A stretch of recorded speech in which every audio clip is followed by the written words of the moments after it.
ninakuita uje, sogea karibu. Sogea karibu uweze kupata ombezi. Sogea karibu uweze kuombewa na pia uweze kumkiri Kristo awe mwokozi wa maisha yako. Awe mwokozi wa maisha yako. Awe mwokozi wa maisha yako. Nawe pia katika maisha yako ambayo Mungu atakuwa ameketi, utaweza kuongozwa katika misingirio mizuri.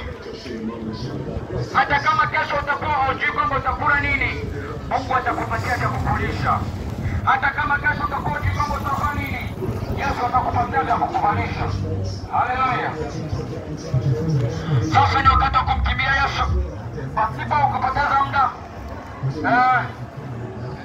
Kwa ile ambayo uko tayari kwa ajili ya kumpokea Yesu, unaweza ukanyosha mkono wako. Unaweza ukanyosha mkono wako na pia ukarudia maneno yafuatayo. Ukarudia maneno yafuatayo. Bwana Yesu asifiwe. Amina. Sema Bwana Yesu. Bwana Yesu. Mungu unayeweza. Mungu unayeweza. Mungu unayeokoa. Tazama mimi mwanao. Tazama mimi mwanao. Nimetambua ya kuwa mimi ni mwenye dhambi. Ninakukiri Yesu. Ninakukiri Yesu. Na kukuamini ya kwamba wewe ndiye baba yangu. Wewe ndiye mwokozi wangu.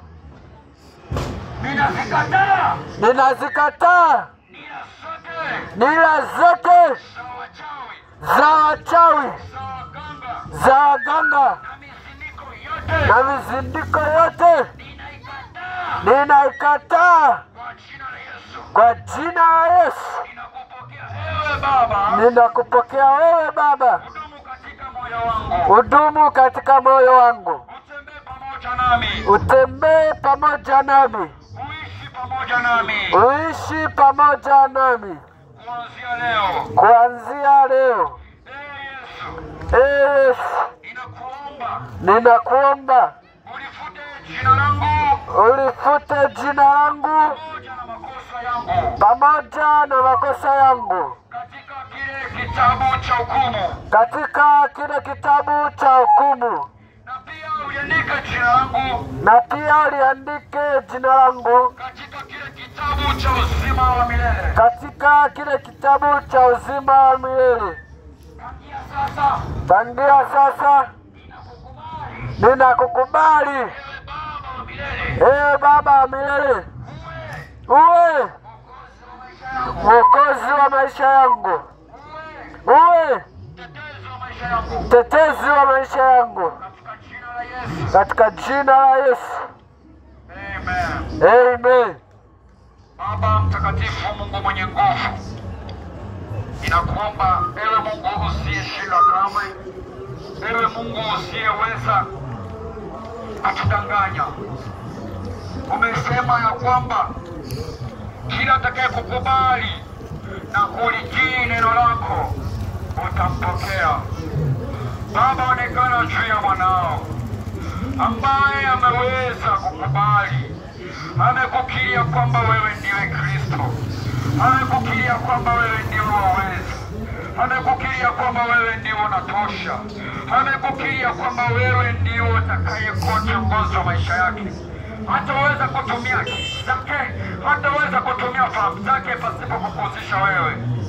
Ninaamini kuwa Mungu, ninaamini kuwa Baba utazidi kutamalaki. Onekana katika maisha yake, onekana katika biashara yake, onekana katika familia yake, onekana katika masomo yake. Ninaamini kuwa Bwana Yesu hautaweza kumwacha mwanao, hautaweza kumpungukia, hautaweza kumpungukia, kwa maana wewe pekee Simba wa Yuda, kwa maana wewe pekee Mungu unayeweza. Utazidi kuonekana na kufanyika nuru katika maisha yake, katika biashara yake. Onekana Baba, onekana Baba. Ile misimu na ile mitunguri ambayo ilikuwa ikimtesa au pengine alikuwa akitumia, ninaamini ya kuwa Baba haina kazi tena, haina mamlaka tena, bali wataweza kutumia jina lako, bali wataweza kulitumia jina lako, na Roho Mtakatifu akaweze akimwongoza, iwe ni asubuhi, iwe ni mchana. Baba zidi kutawalake, Baba zidi kuonekana, usimpungukie mwanao, usimpungukie mwanao kunasi. Onekana Baba, ukimfungua, ukimpa maarifa ya kuzidi kujua, ya kuzidi kupenda, ya kuzidi kudumu katika pendo lako Baba, katika pendo lako Baba. Hakuna mwingine kama wewe, hakuna mwingine kama wewe. Nguvu zako Baba zikazidi kutamalaki, neema yako Kristo ikazidi kuonekana, Mungu wako Baba ukaweze kutamalaki. Chocha malaika zako Baba watakuwa wakimwongoza huyu mwanao Baba, aliweza kuhubiri na hata pia aliweza kusikia. Bwana Yesu, ninaomba usimwache, ninaomba usimpungukie. Bwana Yesu, zidi kumpigania, zidi kumtetea. Hakuna mwingine